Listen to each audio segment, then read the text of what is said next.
सिवान में मतदाता जागरूकता अभियान तेज। जिलाधिकारी ने साइकिल रैली निकाल कर दिया संदेश, निर्भीक होकर करे मतदान। नमस्कार, मैं रागनी और आप देख रहे हैं वीपीएस न्यूज। बिहार के सिवान जिले से इस वक्त की एक सकारात्मक और प्रेरणादायक खबर सामने आई है, जहां आगामी विधानसभा चुनाव को लेकर मतदाताओं को जागरूक करने के लिए एक खास रैली का आयोजन किया गया। इस रैली की अगुवाई खुद सिवान के जिलाधिकारी डॉक्टर आदित्य प्रकाश ने की और स्कूली बच्चों संग साइकिल चलाकर लोगों को मतदान के लिए प्रेरित किया। इस अभियान में प्रशासनिक अधिकारियों के साथ आम लोग और छात्र छात्राएं भी बढ़ चढ़कर शामिल हुए। आगामी बिहार विधानसभा चुनाव को लेकर जिले में तैयारियां तेज है। इसी क्रम में गुरुवार को सिवान के महाराजगंज अनुमंडल मुख्यालय में एक विशेष कार्यक्रम का आयोजन किया गया।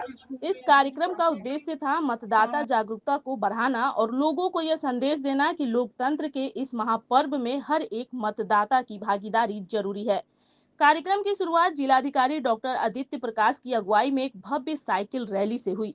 डीएम स्वयं साइकिल चलाकर स्कूली बच्चों और अधिकारियों के साथ इस रैली में शामिल हुए और जनता को यह संदेश दिया कि वे निर्भीक होकर मतदान करें और लोकतंत्र को मजबूत बनाएं।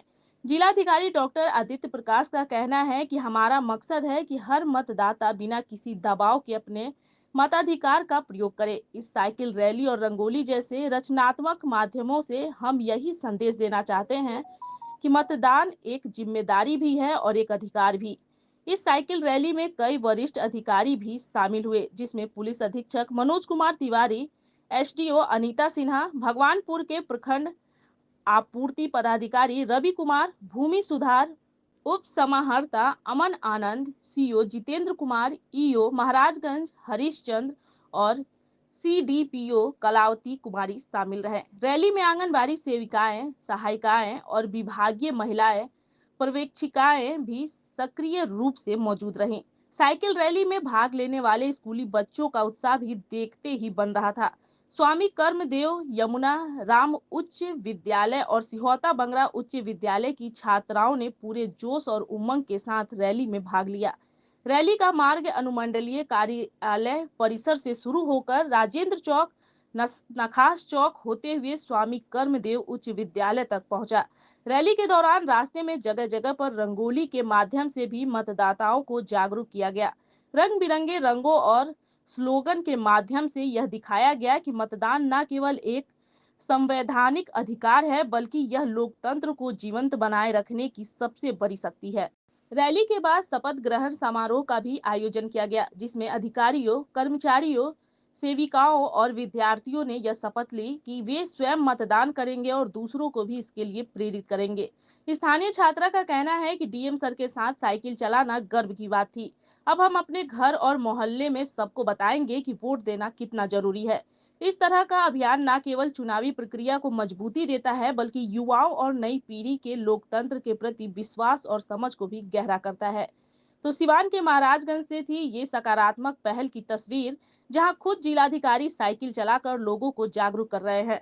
लोकतंत्र को मजबूत बनाने के लिए एक ऐसी मुहिम बेहद जरूरी है। चुनाव सिर्फ एक प्रक्रिया नहीं, बल्कि जनता की भागीदारी का उत्सव है। उम्मीद की जा रही है कि इस बार सिवान में मतदान प्रतिशत पहले से अधिक होगा। मतदाता जागरूकता अभियान रैली निकाला गया था, आपको साइकिल चलाया गया, रंगोली बनाया गया था। ये बेसिकली स्वीप एक्टिविटी के अंतर्गत हम लोग जो है मतदाता, जहाँ पे हमारे वोटर टर्नआउट रेशियोज कम थे, वैसे क्षेत्रों में हम लोग मतदाता जागरूकता रैली निकाल रहे हैं और मतदाता जागरूकता कार्यक्रम भी हम लोग कर रहे हैं। उसके अतिरिक्त आज महाराजगंज अनुमंडल में महाराजगंज और बोरियाकोठी विधानसभा के सभी सेक्टर ऑफिसर्स, सभी पदाधिकारियों के साथ हम लोगों ने बैठक आज रखी हुई है, ताकि आज हम लोग उनकी चुनाव की तैयारियों का जायजा ले सकें और निष्पक्ष चुनाव तैयारी को कराने में जिला प्रशासन की जो तैयारी होनी चाहिए, उस तैयारी को हम लोग सुनिश्चित करवा सकें। संदेश क्या होगा सर? संदेश यही रहेगा कि जो मतदाताओं को मेरा संदेश यही रहेगा कि मतदान की तिथि को सब लोग भारी मात्रा में निकले बाहर और जो भी पार्टी को उनको पसंद है, जो भी कैंडिडेट उनको पसंद है, उनको वोट जरूर करें। ये हम चाहेंगे कि वोटिंग परसेंटेज हम लोग का इंक्रीज करे इस बार और जो है हमारे मतदाताओं को अपनी स्वेच्छा से जो गवर्नमेंट वो चाहते हैं वो बनाने में हम लोग हेल्प कर सकें। Thank you. हम ऐसी और पहलों की जानकारी आपको आगे भी देते रहेंगे। धन्यवाद। मैं रागनी और आप देख रहे थे वीपीएस न्यूज।